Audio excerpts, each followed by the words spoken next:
같이 한번 기도하겠습니다.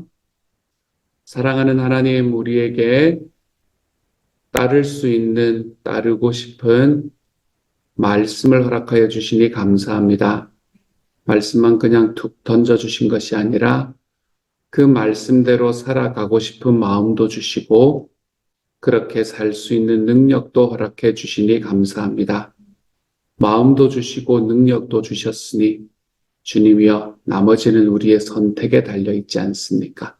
하나님, 말씀대로 삶을 선택해 볼 수 있도록 주님께서 도우시고 함께하여 주옵소서. 사랑하는 주여, 정말 주님께서 말씀대로 산 이에게 주시는 가장 큰 복들을 우리의 삶 속에서 누리며 살아가는 사람 되도록 하나님이여 도와주옵소서. 모든 말씀을 우리 주님 예수님 이름으로 기도드립니다. 아멘. 하나님이 우리에게 주시는 말씀, 열왕기하 23장 1절부터 9절의 말씀입니다. 열왕기하 23장 1절부터 9절까지의 말씀입니다. 우리 같은 목소리로 함께 읽도록 합니다. 같이 읽지요. 시작. 왕이 보내 유다와 예루살렘의 모든 장로를 자기에게로 모으고 이에 왕이 여호와의 성전에 올라가매 유다 모든 사람과 예루살렘 주민과 제사장들과 선지자들과 모든 백성이 노소를 막론하고 다 왕과 함께 한지라. 왕이 여호와의 성전 안에서 발견한 언약책의 모든 말씀을 읽어 무리의 귀에 들리고 왕이 단 위에 서서 여호와 앞에서 언약을 세우되 마음을 다하고 뜻을 다하여 여호와께 순종하고 그의 계명과 법도와 율례를 지켜 이 책에 기록된 이 언약의 말씀을 이루게 하리라 하매 백성이 다 그 언약을 따르기로 하니라.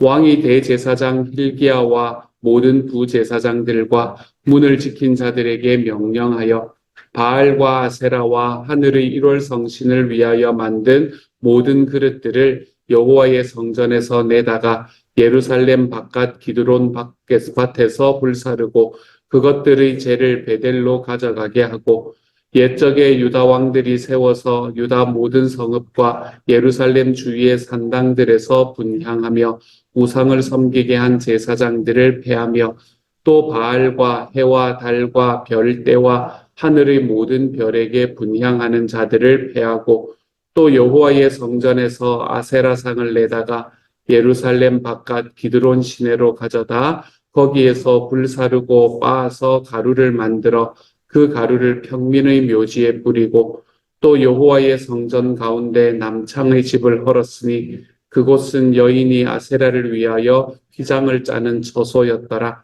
또 유다 각 성읍에서 모든 제사장을 불러오고 또 제사장이 분향하던 산당을 게바에서부터 브엘세바까지 더럽게 하고 또 성문의 산당들을 헐어버렸으니 이 산당들은 그 성읍의 지도자 여호수아의 대문업이 곧 성문 왼쪽에 있었더라. 산당들의 제사장들은 예루살렘 여호와의 제단에 올라가지 못하고 다만 그의 형제 중에서 무교병을 먹을 뿐이었더라. 아멘. 하나님의 말씀이 발견이 되었습니다. 여기서 발견된 하나님의 말씀을 왜 신명기라고 하느냐? 성경에 참 많은 책들이 있는데 왜 꼭 신명기의 말씀이 발견되었다라고 이야기를 하느냐 하는 그 직접적인 이유가 오늘의 말씀의 3절에 나타납니다. 3절의 말씀에서는 왕이 단위에 서서 여호와 앞에서 언약을 세우되 마음을 다하고 뜻을 다하여 여호와께 순종하고 그의 계명과 법도와 율례를 지켜 이 책에 기록된 이 언약의 말씀을 이루게 하리라 라고 이야기하는 이 말씀이 신명기 전체 말씀의 가장 핵심적인 말씀이기 때문에 그렇습니다. 성경에는 두 가지의 약속을 하나님께서 주셨다라고 보통은 이야기를 합니다. 첫 번째 하나님이 주신 약속, 언약이라고 하기도 하고요. 첫 번째 하나님이 주신 언약은 조건적인 언약을 주신 하나님의 모습이 나타나고요. 두 번째로는 하나님이 무조건적인 언약을 주신 하나님의 모습이 나타납니다. 조건적인 언약이라고 이야기하는 것은 무엇을 말하나 하면 오늘의 말씀이 이야기하는 것처럼 또는 우리가 주로 많은 성경들에서 특별히 구약 성경의 말씀에서 볼 수 있듯이 너희가 하나님 앞에 이렇게 행하면 하나님께서 너희에게 복을 주실 것이고 너희가 하나님 앞에 이렇게 행하지 아니하면 하나님께서 너희를 벌을 주실 수밖에 없다라고 이야기하는 이런 메시지들을 우리는 조건적인 언약이다라고 이야기를 합니다. 그리고 이 조건적인 언약을 가장 잘 나타내주고 있고 그 언약의 집대성처럼 우리가 바라볼 수 있는 게 바로 신명기의 말씀이죠. 특별히 신명기의 말씀은 이 모세가 이제 광야의 생활을 다 끝내고 이제 그걸로 이 가나안 땅으로 막 들어가려고 하는 자기의 자녀 세대들에게 모세가 주었던 그의 교훈 같은 말씀이거든요. 그렇기 때문에 그 교훈을 통해서 모세는 그 자녀들을 교육시키고자 하는 마음이 굉장히 강했습니다. 그래서 자녀들에게 우리가 너희의 부모의 세대가 이렇게 해서 지금 이곳에서 다 죽게 되었던 그 길을 쫓아가지 마라. 그러면서 하나님 앞에 너희가 살아가야 될 길이 무엇인지, 하나님 앞에 어떻게 순종하며 살아가야 될 것인지에 대해서 이야기했고, 너희가 이렇게 하나님 앞에서 순종하는 삶을 살아갈 때에 하나님께서 너희에게 복을 허락하여 주실 거다. 이제 이렇게 이야기를 하는 대표적인 것이 신명기의 말씀입니다. 이처럼 신명기의 말씀으로 대표되는 조건적인 언약이 성경에 나와 있다면 꼭 신명기의 말씀뿐만이 아니라 사실은 열왕기상, 열왕기하, 우리가 구약 성경에 있는 많은 말씀을 보면 이렇게 조건적인 말씀들이 많다라는 걸 우리가 알 수 있게 될 겁니다. 이 조건적인 언약과 함께 하나님께서 주시는 또 하나의 언약이 있는데 그게 바로 무조건적인 언약이다라고 이야기합니다. 무조건적인 언약은 어디서 발견할 수 있나 하면 하나님께서 다윗에게 주셨던 하나님의 약속에서 발견할 수 있습니다. 하나님은 다윗에게 다윗이 이제 하나님의 성전을 건축하기 위해서 하나님 앞고 많이 딜을 했잖아요. 그렇죠? 열심히 딜을 하고 있을 때에 하나님이 최종적으로 뭐라고 이야기하셨나 하면 너는 내 성전을 내 집을 건축하지 못할 거다. 하지만 내가 너의 그 마음을 보고 너가 가지고 있었던 그 마음을 보았으니 내가 너를 정말로 사랑해서 너의 자녀들 중에서 그 자녀들이 어떤 일을 행하건 간에 그 자녀들이 왕 위에서 내려오지 않도록 내가 만들어주겠다 라고 이야기하시는 것이 하나님의 약속이었습니다. 이것은 조건이 없는 이야기잖아요. 그렇죠? 너의 자녀들이 어떤 일을 하든 간에 어떤 삶을 살아가든 간에 내가 그들을 왕 위에서 내려오지 않도록 만들어주겠다. 그리고 하나님께서는 유다가 끝이 날 때까지 다윗의 자손이 유다의 왕위에 서는 것을 끝까지 지켜주신 자기의 약속을 지키신 분으로 나타나게 되었지요. 하나님께서 주시는 또 하나의 무조건적인 약속은 예수 그리스도의 약속이지요. 예수님께서 이 땅에 오신다라고 이야기하는 것.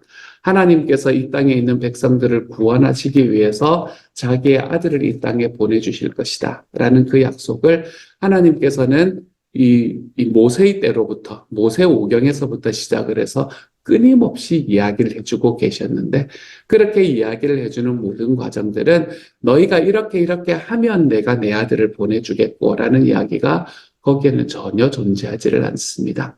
어떤 삶을 살아가든 간에 하나님께서는 자기의 아들을 우리를 위해서 십자가에 달려 죽게 하심으로 그곳에서 우리의 죄가 용서받게 되는 그 길을 선택하시겠다고 말씀하신 거죠.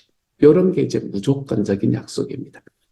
성경은 이처럼 조건적인 약속과 무조건적인 약속 이 두 가지의 약속들로 우리에게 다가옵니다. 그 중에서 오늘의 말씀에서 이야기하는 이 신명기의 말씀은 하나님 앞에 행해야 되는 너희가 순종할 때 주님께서 복을 주실 거고 순종하지 않을 때 하나님께서는 벌을 주실 수밖에 없다라고 이야기하는 대표적인 조건적인 약속이라고 할 수 있겠죠.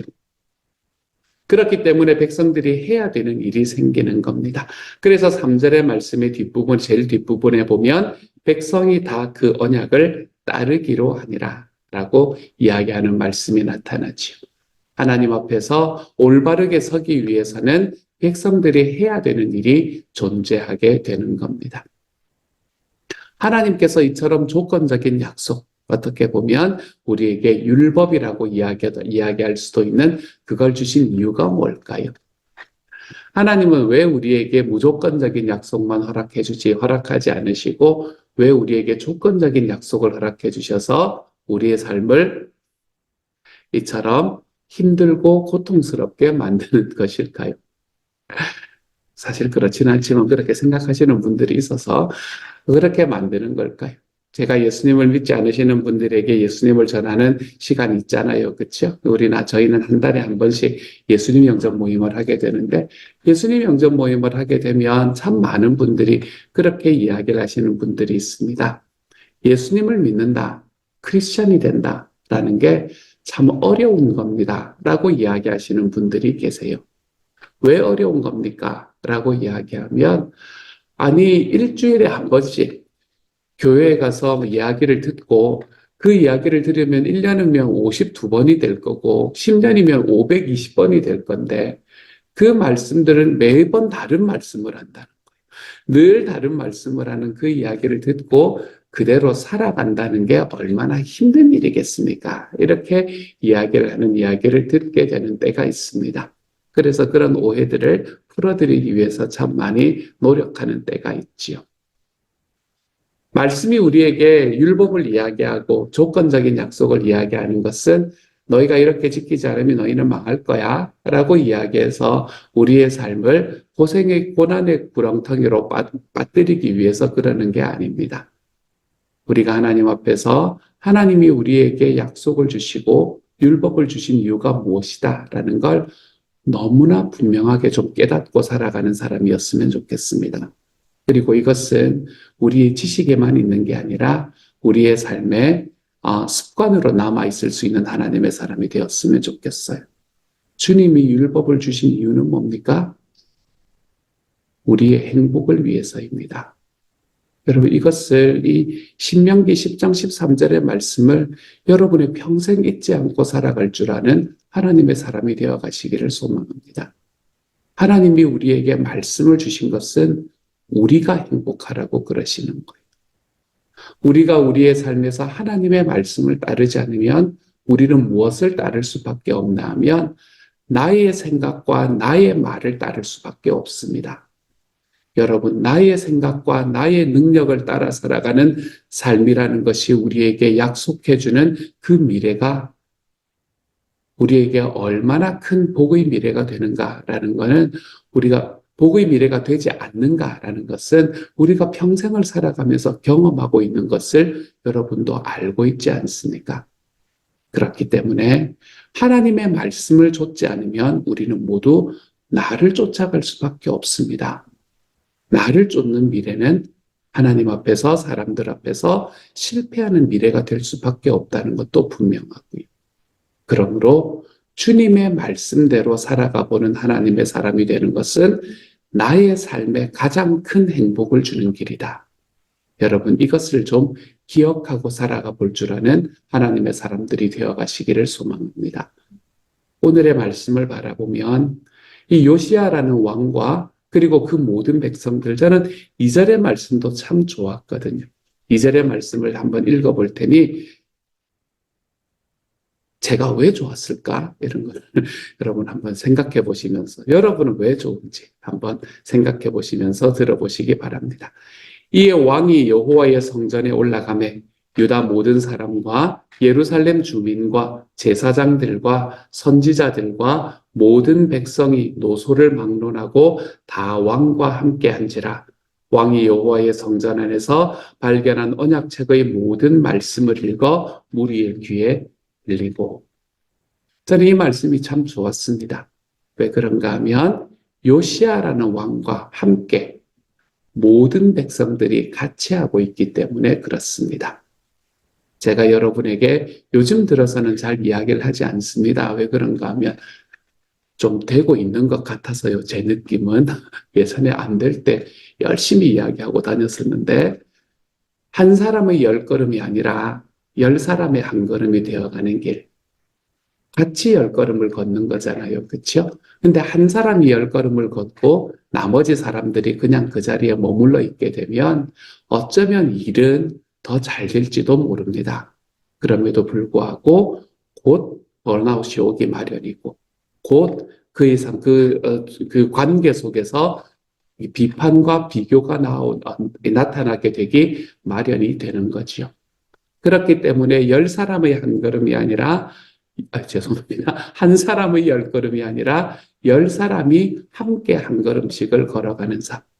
저는 우리 교회가 그런 교회가 되기를 원합니다. 라고 여러분에게 참 자주 말씀드렸던 때들이 있었던 것 같아요. 오늘의 말씀을 보면 그 열 사람의 한 걸음을 우리에게 너무 잘 보여주는 것만 같습니다. 요시아라는 왕과 모든 백성들에 있는 그 모든 사람들 한 사람 한 사람이 노소를 막론하고 다 왕과 함께 서서 주님의 언약의 말씀을 듣고 그 말씀에 순종하겠습니다. 한 걸음씩을 디뎌내 볼 줄 아는 이 모습. 저는 이러한 모습을 우리가 함께 가지고 걸어갈 때에 이 백성들의 삶 모두가 행복해지는 것을 우리는 알 수 있게 되고 우리가 이렇게 주님 앞에 함께 어깨 걸고 걸어가는 우리의 발걸음을 디뎌낼 때에 하나님께서 저와 여러분이 함께하는 이 공동체가 주님 앞에 더 행복해지는 공동체가 될 수 있게 만들어 주신다는 것을 좀 믿고 걸어가 보시기를 우리 주님 이름으로 소망합니다. 제가 요즘에 목사님들과의 관계를 조금씩 더 넓히고 있거든요. 그렇게 목사님들과의 관계를 조금씩 더 넓히면 넓힐수록 제 마음에 드는 생각은 뭔가 하면, 우리 교회 참 행복한 교회구나, 라는 생각을 참 많이 하게 됩니다. 저에게도 그렇고, 우리와 함께하는 모든 VIP에게도 그렇고, 참 행복한 교회구나. 하나님 앞에서 내가 모든 것을 다 이 교회에서 우리 공동체 안에서 이루어낼 수 있다라고 이야기하기는 좀 어려울지도 몰라도 그래도 우리 주님 앞에서 정직하게 살기 위해서 노력하고 서로에 대해서 비판하고 판단하기보다는 이해하고 품어주기 위해서 노력하고 안 되는 때도 있지만 그렇죠. 노력하고 예수님께서 우리에게 베풀어 주신 예수님의 소원이 무엇인가라는 그것 하나 딱 붙들고 우리 평생에 이것 하나 하고 살아가면 행복하지 않겠습니까? 라는 마음으로 한 걸음씩 걸어가는 사람들이 함께하는 하나님의 교회. 참 많이 행복한 공동체구나 라는 것을 다시 한번 깨달을 수 있게 되는 것 같습니다. 우리가 하나님의 말씀을 순종하는 데 있어서 열 사람의 한 걸음으로 걸어가는 하나님의 교회, 그런 하나님의 가정, 하나님의 사람들이 되어가 볼 수 있기를 우리 주님의 이름으로 소망합니다. 이렇게 열 사람이 하나가 되어서 모든 백성들이 하나가 되어서 한 걸음을 걸어가는데 그 한 걸음이 이제 어디로 걸어가냐 하면 오늘 4절부터 9절까지의 말씀에 나오는 이야기는 우상 숭배하는 것을 없애는 곳으로 걸어갔다라고 이야기합니다. 제가 여러분에게 열왕기 상하의 말씀을 이야기를 하면서 몇 번 말씀드렸지만 북이스라엘의 왕들과 남유다의 왕들을 평가하는 그 평가 구절들이 좀 관용적인 구절들이 몇 개가 나온다는 걸 말씀을 드렸잖아요. 북이스라엘의 왕들을 이야기할 때 북이스라엘에 있는 왕들은 모두가 다 악한 왕이었습니다. 라고 이야기하는 이유는 모든 사람들이 다 누구의 죄에서 떠나지 않았기 때문이라고 말하나요? 여로보암의 죄에서 떠나지 않았다라고 이야기합니다. 여로보암의 죄는 뭡니까? 그러면 여로보암의 죄는 유다의 예루살렘에 있는 하나님의 성전을 두고 북이스라엘의 단과 베델의 금송아지에 사실 우상은 아닙니다, 여러분. 금송아지로 만들어진 하나님의 형상을 만들고 그것을 하나님의 성전으로 만들었던 죄. 이것이 바로 여로보암의 죄인 거죠. 모든 북이스라엘의 왕들이 그 단과 베델에 있는 성전, 소위 자기들이 말하는 그 성전을 없애지 않았기 때문에 그들은 모두가 다 악한 왕이었다라고 성경은 우리에게 평가합니다.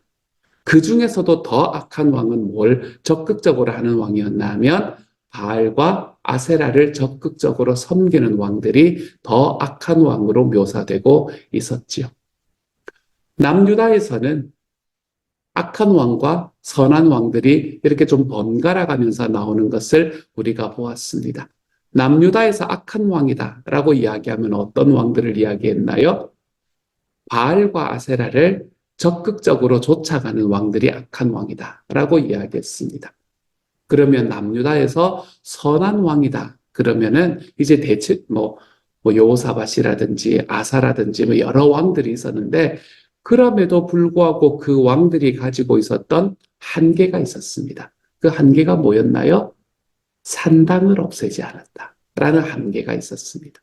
산당이라는 것은 백성들이 예루살렘까지 늘 와서 왔다 갔다 하기 힘드니까 그 옆에 있는 자기 동네에 있는 곳에 그냥 세워놓고 그곳에서 하나님을 때로는 섬기기도 하고 하나님께 그거를 예배를 드리기도 하고 또는 다른 신들을 모시고 예배를 드리기도 했던 이제 그 산당을 없애지 않았다라는 게 모든 사람들의 모든 남유다 왕들의 평가였지요.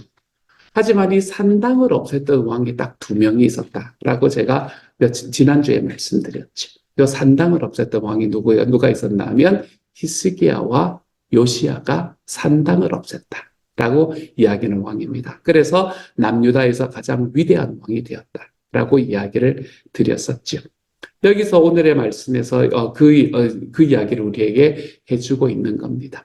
이 요시야 왕은 지금 산당을 없애는 과정으로 들어가고 있습니다. 그리고 그 산당을 없애는 일을 통해서 백성들의 삶에 우상을 제거하는 길로 걸어가고 있지요. 우리는 산당 안 만들잖아요. 여러분이 집에 혹시라도 그럴 리가 없지만 혹시라도 방 하나 떼놓고 그 방에 혹시라도 신상 하나 세워놓고 거기에 이렇게 띠줄 걸어놓은 거 있다면 오늘 없애세요. 그럴 리가 없겠지만 우리는 산당이 없는 사람들이잖아요. 그러면 산당 없앴다는 게 우리에게는 어떤 의미일까? 사랑하는 여러분, 우리는 산당이 없다고 하지만 우리의 삶에는 여전히 우상이 존재한다는 것은 우리가 피할 수 없는 사실이지 않습니까? 그렇죠? 어쩌면 이때 살아가던 이 사람들보다 우리는 훨씬 더 다양한 우상들을 만들고 섬기며 살아가고 있는지도 모릅니다. 여러분의 삶에 하나님보다 더 소중하다고 여기는 무언가? 이것이 없으면 내 삶이 절대로 안 된다라고 생각하는 무언가? 사랑하는 여러분, 여러분의 삶에 있는 그 우상들을 하나님 앞에서 제거해 나가는 방향으로 우리의 삶이 움직여 가볼 줄 아는 하나님의 사람이 되어 가시기를 소망합니다. 하나님께서 우리들에게 우리 모두가 하나님 앞에 어깨를 걸고 한 걸음을 디뎌내는 우리 하나님 앞에서 이렇게 주님의 말씀에 순종함으로 행복한 길을 걸어가는 것을 주님이 소원하시는데 그 소원의 발걸음을 어디로 디뎌낼 것인가?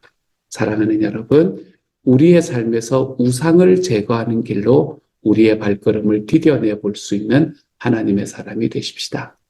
오늘 주님께 기도하시면서 한번 질문해 보세요. 주님, 제 삶에 없으면 죽을 것 같은 그것이 제 삶에 존재하지는 않습니까? 그것이 관계이든, 그것이 물질이든, 그것이 나 자신의 자존심이든, 아니면 다른 무엇이든 간에. 하나님, 내가 이것이 없으면 죽을 것 같은, 절대 안 될 것 같은 그것이 내 삶에 존재하지는 않습니까? 질문해 보시고. 내 주님께서 말씀하시는데도, 아유, 하나님, 이건 안 되죠. 라고 이야기하는 무엇인가를 주님 앞에서 내려놓아 볼 줄 아는 하루로 우리의 삶을 좀 걸어가 볼 수 있는 하나님의 사람이 되어 가시기를 소망합니다. 저와 여러분이 세워가는 하나님의 공동체, 10사람이 어깨를 걸고 한 걸음씩 디뎌내는, 100사람이 어깨를 걸고 한 걸음씩 디뎌내는 이 하나님의 공동체의 방향은 우리의 삶에 내 하나님께서 가장 소중합니다. 내 주님께서 내 삶의 가장 우선입니다. 내 삶에 나의 삶을 아직도 붙들고 있는 나의 우상을 주님 앞에 내려놓고 걸어갑니다. 왜 그런가 하면 바로 그 길이 하나님께서 나에게 보여주신 가장 행복한 길이기 때문입니다. 우리가 이러한 고백으로 하나님 앞에 오늘 하루를 걸어가 볼 수 있는 주님의 사람들이 되어 가시기를 우리 주님 이름으로 축복합니다. 같이 한번 기도합시다. 사랑하는 하나님, 백성들이 요시아와 어깨를 걸고 한 걸음씩 걸어가는 게 얼마나 보기가 좋은지 모릅니다. 사랑하는 주여, 하나님께서 우리 교회, 하나님 우리 시온영락교회 식구들 한 사람 한 사람들 사랑해 주셔서 이 행복한 길로 걸어 들어가는 길을 선택하도록 도와주셨으니 감사합니다.